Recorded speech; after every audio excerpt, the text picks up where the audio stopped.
والله يريد أن يتوب عليكم ويريد الذين يتبعون الشهوات أن تميلوا ميلا عظيما. يريد الله أن يخفف عنكم وخلق الإنسان ضعيفا.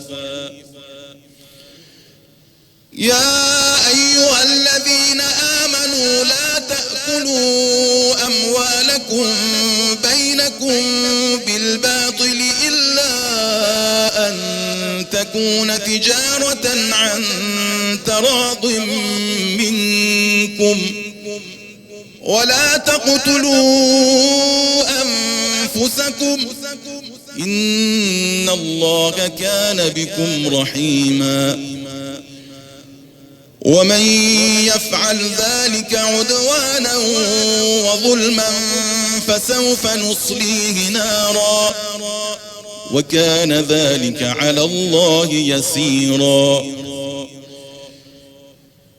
إن تجتنبوا كبائر ما تنهون عنه نكفر عنكم سيئاتكم وندخلكم مدخلا كريما.